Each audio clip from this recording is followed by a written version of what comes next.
Sahabat Fresh Juice dimanapun Anda berada, sesaat lagi kita akan mendengarkan Fresh Juice Senin 28 Juni 2021 bersama Bapak Sandi Kusuma dari Tangerang. Selamat mendengarkan.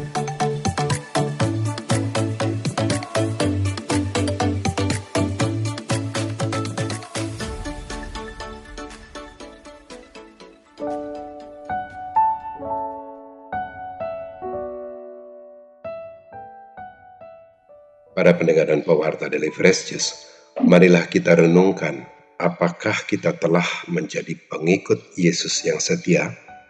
Apakah kita telah menempuh jalan yang telah ditunjukkan oleh Yesus? Adakah jalan kita masih menyimpang? Marilah terlebih dahulu kita mendengarkan sabda Tuhan dari Injil Matius pasal 8 ayat 18-22 tentang mengikuti Yesus. Inilah Injil Yesus Kristus menurut Matius. Pada suatu hari, banyak orang mengerumuni Yesus. Melihat hal itu, Yesus menyuruh bertolak ke seberang. Lalu datanglah seorang ahli Taurat dan berkata kepadanya, "Guru, aku akan mengikuti engkau kemana saja engkau pergi." Yesus berkata kepadanya, "Serigala mempunyai liang dan burung mempunyai sarang, tetapi Anak Manusia tidak mempunyai tempat untuk meletakkan kepalanya." Seorang lain, yaitu salah seorang muridnya, berkata kepadanya, "Tuhan, izinkanlah aku pergi dahulu menguburkan ayahku." Tetapi Yesus berkata kepadanya, "Ikutilah aku, dan biarlah orang-orang mati menguburkan orang-orang mati mereka." Demikianlah Injil Tuhan.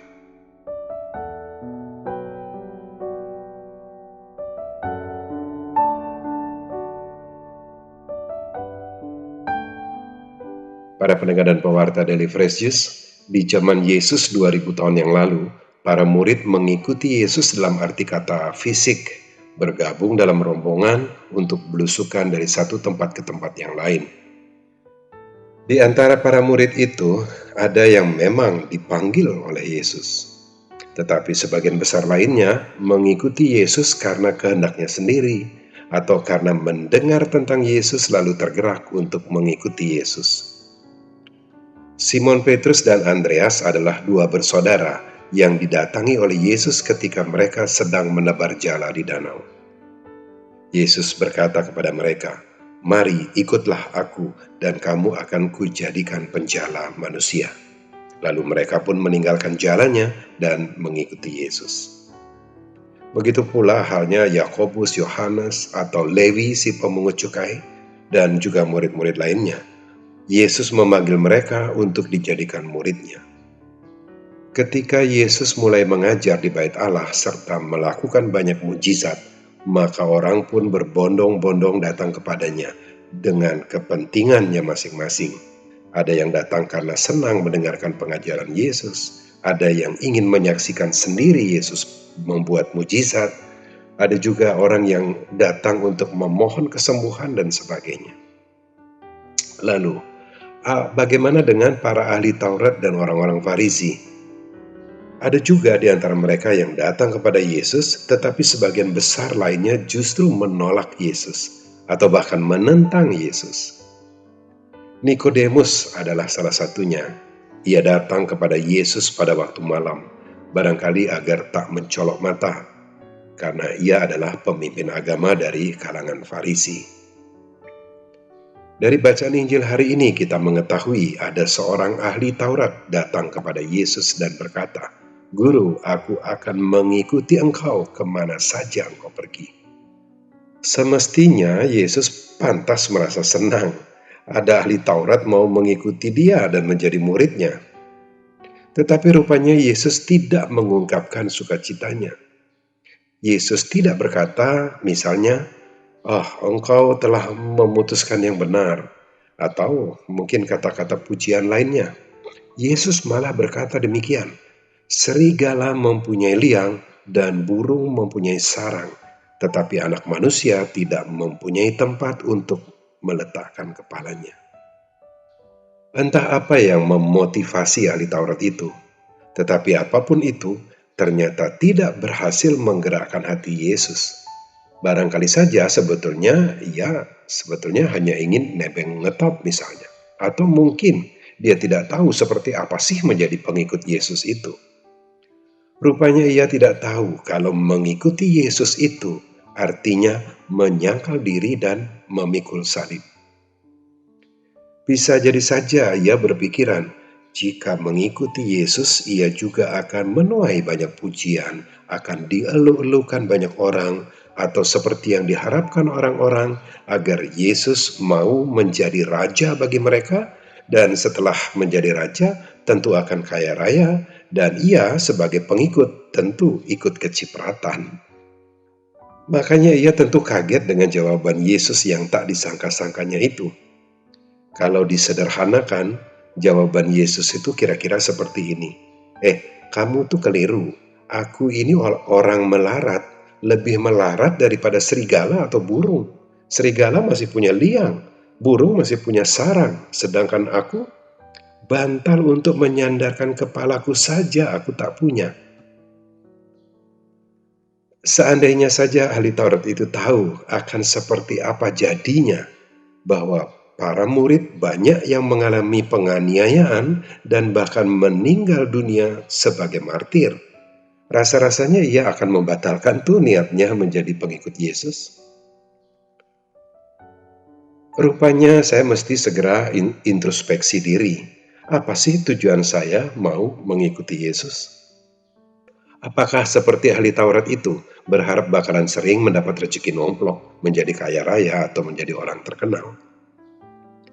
Mengikuti Yesus di zaman sekarang ini tentu berbeda.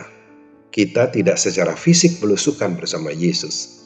Mengikuti Yesus itu artinya menempuh jalan, mengikuti rambu-rambu yang telah dipasang oleh Yesus, agar kita dapat mencapai tujuan akhir kita, yakni hidup kekal di surga. Mengikuti Yesus juga berarti mengerjakan hal-hal yang dikerjakan oleh Yesus. Berbuat kebaikan, menolong orang yang berkesusahan, rela berkorban, dan sebagainya. Mengikuti Yesus juga berarti melaksanakan perintahnya untuk mewartakan Injil ke segenap makhluk sampai ke ujung dunia. Ya, kita memang diminta untuk menundukkan kepala, agar kita dapat memandang langkah kaki kita, agar jangan sampai terjadi kita berjalan menyimpang dari jalan Yesus. Kita diminta untuk masuk ke dalam kamar ketika berdoa kepada Allah. Kita diminta diam-diam ketika bersedekah. Jangan sampai diketahui tangan kirimu apa yang diperbuat tangan kananmu. Dan bahkan kita mesti memberikan pipi kiri ketika pipi kanan kita ditampar orang. Mematuhi semua ajaran Yesus itulah arti nyata dari mengikuti Yesus.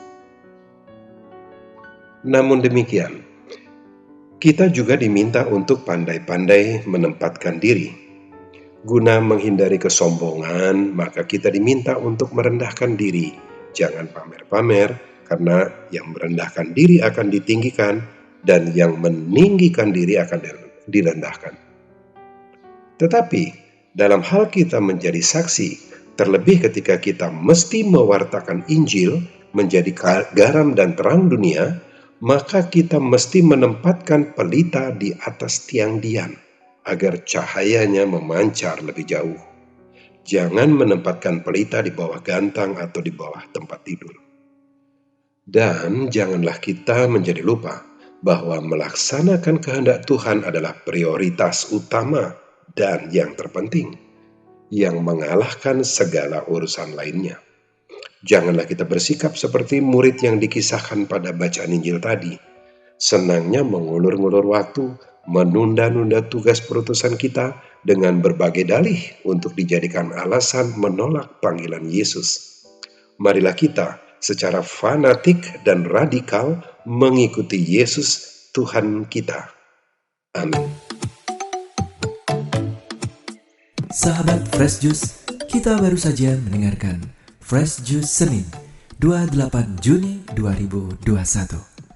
Terima kasih kepada Bapak Sandi Kusuma untuk renungannya pada hari ini. Sampai berjumpa kembali dalam Fresh Juice edisi selanjutnya. Jaga kesehatan dan salam Fresh Juice.